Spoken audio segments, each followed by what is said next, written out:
ছেলে মেয়ে 3 জন, এবার ছোট ছোট বাচ্চা।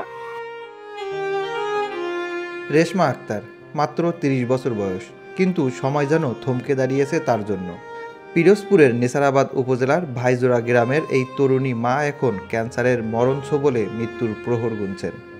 তার জীবন এখন শুধুই যন্ত্রণা আর অনিশ্চয়তার এক নিষ্ঠুর যাত্রা। 3টি শিশুর মুখ যারা এখনও বুঝতেই শেখেনি জীবনের কঠোর বাস্তবতা। প্রতিদিন দরজার দিকে তাকিয়ে থাকে মায়ের জন্য। মা কখন আসবে, মা আবার গল্প শোনাবে।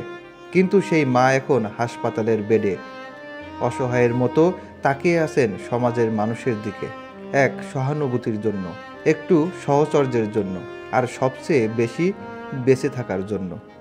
দিনমজুর আসাদুল, যিনি কখনোই স্বপ্ন দেখেননি নিজের পরিবার নিয়ে শহরের বিলাসী জীবনের, এখন স্ত্রীর চিকিৎসার খরচ চালাতে গিয়ে ঋণের বোঝায় প্রায় ভেঙে পড়েছেন। দীর্ঘদিন ধরে স্ত্রীকে ঢাকায় ও পিরোজপুরে চিকিৎসা করিয়ে এখন আর কোনো সহায় নেই তার হাতে। বন্ধ হয়ে গেছে কেমোথেরাপি, থেমে গেছে ওষুধ, আর হাসপাতালের দরজাও যেন তাদের জন্য আজ বন্ধ। আমার স্ত্রী দীর্ঘ 5 মাস যাবত অসুস্থ। এর চিকিৎসা করছি, রিপোর্টে অনেককেই রিপোর্ট করাইছি। এই রিপোর্টে কিছুই ধরা পড়ে না। তারপরে মন করেন না, পিরোজপুর দেখাইছি, বরিশাল দেখাইছি, 2বার, এরপরে ঢাকায় দেখাইছি, কোনো কিছুই ধরা পড়ে না। এরপর বরিশাল যাইয়া মেডিকেলে ভর্তি হইয়া, শেরে বাংলা মেডিকেল কলেজে ভর্তি হইয়া অপারেশন করার পর যে বায়োপসি দিয়েছে, এই বায়োপসিতে রিপোর্টে আইছে ক্যান্সার। এখন রেডিওথেরাপি, কেমোথেরাপি এটি দিতে বলছে, কিন্তু এটি আমি টাকার অভাবে দিতে পারতেছি না। এখন আমার চিকিৎসা, স্ত্রীর চিকিৎসা আপাতত চলে না বললেই হয় আর কি। আমার বাইগনা বউ আর চিকিৎসা চালাইতে পারছে না।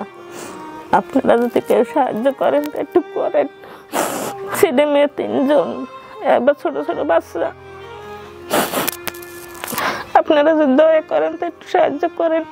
আর এই রেশমা আক্তার এখন আমাদের সকলের সহানুভূতির আশায় তাকিয়ে আছেন।